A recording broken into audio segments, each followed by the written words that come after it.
focus on something a little bit different than what I focused on before. I've been getting a lot of questions, and this is normal around this time of year, from teachers really just looking to transition out of the education space.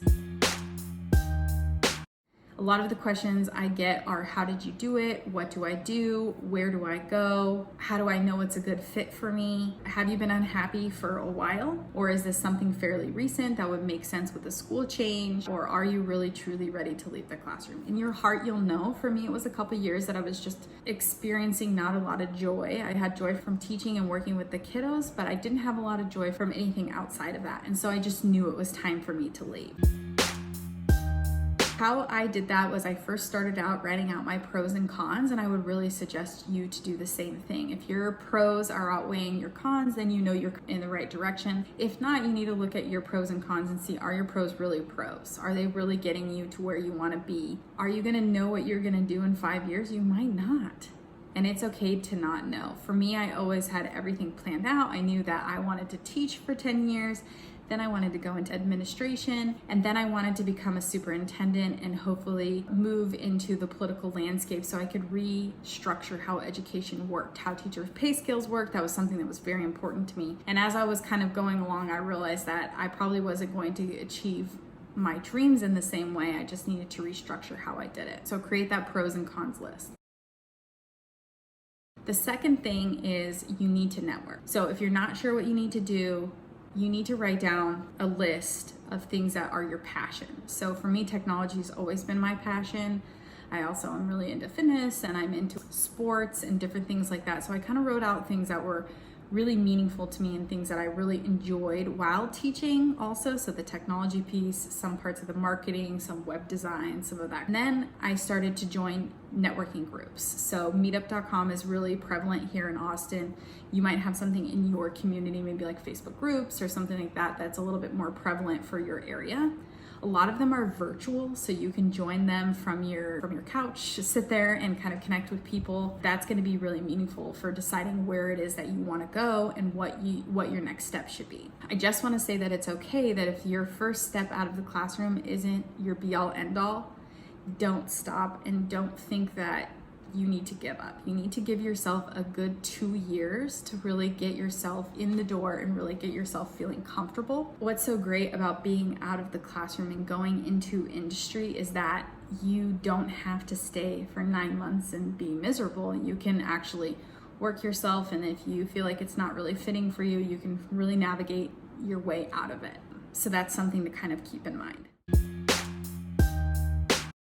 Once you've looked at that list of things that are your favorites of things that you could do, you should start taking some online courses, some kind of online coursework, find podcasts or any information that's really gonna get you sparked and think to yourself, can I actually do what it is that I think I can do? I very quickly found that I wasn't as great at like marketing as I was hoping I would be, or I'm still learning some pieces and parts of that. I know that the web development for me felt like I was kind of in a wheel, and I love it. I love playing with it and manipulating it and putting all of my time and energy into it, but it has to be something that you're continuously passionate about. And I know what I was passionate about was working with teachers, and so I kind of just had to navigate how I would do that. But I've taken marketing classes, I've taken coding classes. I did my front end, now I'm working on my back end web development. So I'm constantly improving myself as I go through, just like with teachers, doing your professional development, working on things that are interesting to you that you can bring back to your classroom. It's the same sort of concept. Find something that seems like you really like it, and then I would say go back to those meetup groups and start attending ones that are more industry based. Sometimes they have beginning networking, or they have beginner web development or something like that. So really hone in there. Once you've decided what it is that you want to do, you need to update your resume. A teaching resume just doesn't work. Nobody cares that you worked with Schoology or that you were able to, do reading group things. You need to have measurable metrics in your resume. I was able to move the kids 75%, very proficient in LMS. If you don't know, you can go to Fiverr and find somebody on there for a very affordable amount that will redo your resume and help you through that. Or hopefully in that meetup group where you've actually started to network, there's probably going to be somebody who will be able to help you in industry, help you do your resume. Once you've kind of updated your resume, in the process, you also need to update your LinkedIn. As much as that seems foreign, as teachers, it's not as important. It's very important in industry. It's the first place that people go to look for your resume, so they need to match together and then start creating some kind of content. So I started blogging right away.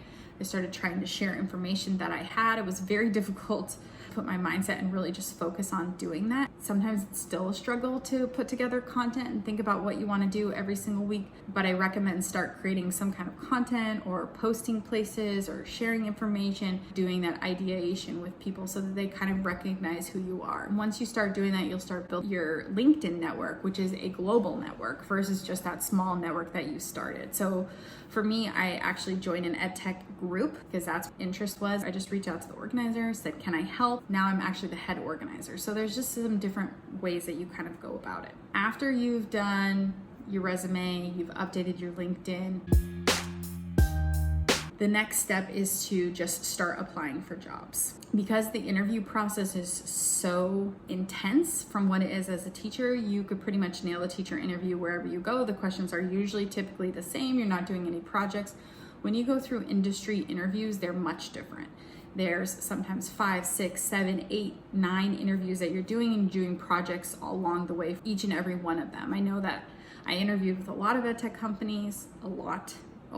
I had to do a lot of projects, and I was very disappointed when I got those rejection letters because I felt like I worked so hard. Now working on the other side, I realized why I wasn't accepted. It really just wasn't up to the industry standard. However, it was really great for the teaching part. It just really wasn't part of the industry standard that we see. And just start interviewing, start practicing, start doing mock interviews. There's a lot of great meetup groups as well that will do interview questions with you where you can kind of practice that piece or find somebody that's trusted. Or what I used to do and what I still continue to do is I would set up a video camera, ask myself a question, and practice myself responding to it. If somebody wasn't able to interview me and would just give me a greater feedback as well as a flow for what I look like when I'm interviewing. A lot of interviews are actually done virtually first through the screener. So an HR person will call you first. Then you move to the next step where you're having like a face-to-face Zoom type of interview. And then sometimes it'll go to in-person. So just to kind of depending on what it is that you're interviewing for and kind of where you are. After that, I would suggest start looking into some of the tools that industry use. So like Slack for communication, maybe looking at how to build a Trello board, start building up some kind of a portfolio to support your work that you want to do so that when a recruiter or someone does call you, like, oh, I did actually do some kind of a mock project with that. I want you to take a look. Here's what I'm willing to do.